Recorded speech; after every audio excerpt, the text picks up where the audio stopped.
Hey guys, Carlo here. Welcome to the vlog. I'm shooting this just as electricity has gone back or has come back to where I live here in the Philippines. We got hit by a very bad storm named Ulysses. And the storm hit several areas really bad, causing massive flooding, a lot of damage to houses, and some people even lost their lives, and it's really horrible.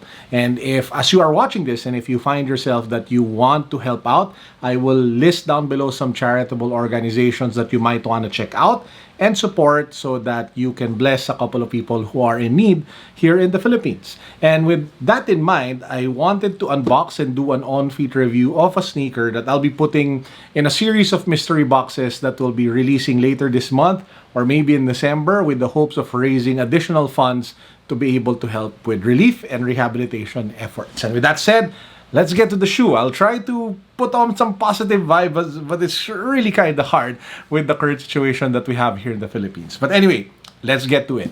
This is the Nike Sacai Vaporwaffle, one of the most anticipated sneakers to come out, or that people have been anticipating to come out in 2020. Sacai was the sneaker of the year last year or the year before that, can't remember which year, but it really got a lot of positive reception because of the different look, the deconstruction and reconstruction that happened, combining two silhouettes into such a comfortable, nice looking, groundbreaking sneaker. This is like the chunky brother of that. Now apparently this combines two sneakers. You have the Vaporfly with the classic Pegasus running sneaker from 1983. So let's take a closer look. So as you guys can see, it comes in this orange Nike box. You have the embossed Nike logo with the swoosh, Nike written on the side, and you have the details of the sneaker over here. So this one is half size down. I was supposed to go through to size, but this was the only size that I could find as of this time. So if we pop the box open, the wrapper is already out because I did put it on feet to test it out. But this is what the sneaker looks like, and it looks ridiculously insane. I mean, how can this not like put some sort of smile on your face? Well, kind of still hard to smile with the TYPHOON and all, but yeah, this is what the sneaker looks like. Now, like what I mentioned earlier, it literally resembles like the previous Sacai, but in a more chunkier vibe. So you still have two elements of shoes combined for this one. That's why you have double of almost everything. You have double laces, one in white, one in black. You have double tongue, one in red, one in black. You have double swooshes, one which is actually in leather, and one, the black over here, is just printed on the lateral side of the shoe. It even looks like you have double the midsole. This white one ends over here, and then you have this other stack here with the white and the blue, which leads, of course, to the black outsole. So almost everything looks like it was doubled because it is meshing two sneakers together.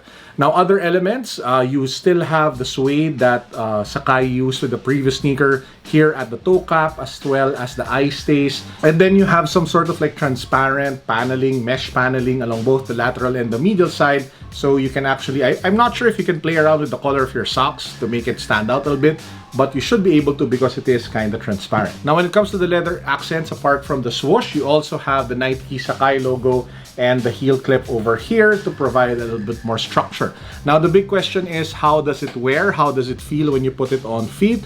I can tell you guys that this is just, it reminds me a lot of the Air Zoom type, which is one of the most comfortable Nike sneakers that you can get. Hold on, let me get it. So this is like the Air Zoom type, which I feel is one of the most underrated, comfortable, chunky sneakers of 2020. This one though is super soft, as in it is so cushiony, pillowy soft. In terms of feel, this one has a little bit more firmness to it, to the point that the softness doesn't become a disadvantage. The problem with walking on something that's so soft is that you get foot fatigue over time, in my experience, as opposed to having this one wherein it's kind of balanced. You still have a semblance of firmness and structure. You can wear it for a longer amount of time without getting foot fatigue. So if you're just going to lounge around for a couple of minutes, or maybe less than an hour, or maybe an hour or two, this works. If you're going to put in a lot of walking and you want like a chunky shoe, then this probably is better because it still gives you a better ground feel and support. In terms of colorways, this one is in the white, blue, and red color with the black laces, but there is a more subtler black and white that also came out. And just like the previous Sacai releases, we expect several more colorways of the Vaporwaffle Sacai to come out in the coming months. Because if you remember, when the first Sacai came out, there were just 2 or 3 colors, and then there was several, and there was even like a plain white and a plain black that came out at the very end to wrap everything up. I'm expecting the same treatment when it comes to this particular sneaker. So do I recommend buying the Nike Sacai Vaporwaffle? Well, to be honest, it's straightforward. If you're looking for a chunky shoe that's kind of hype, that's still Sacai, that uses the visual elements and design philosophy of Sacai, then obviously this is it.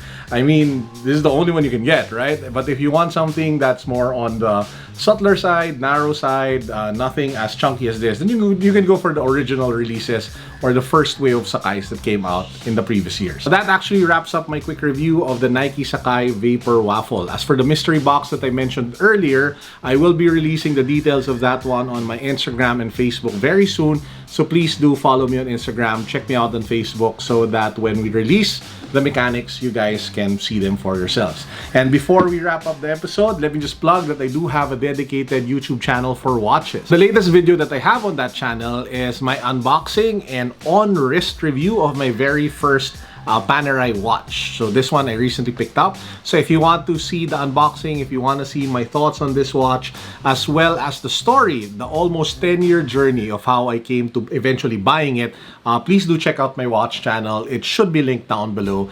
Just click it, watch all the videos, and if you like the content, please do give it a subscribe as well. And lastly, to those who are wondering who the winners are for the Tech or Treat Tech Mob giveaway that we did during Halloween, check out the Facebook page and Instagram account of UnboxPH.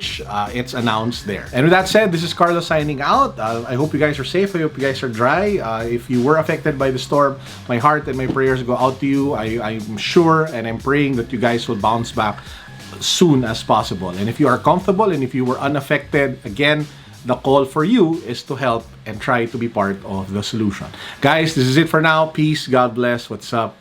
Boom.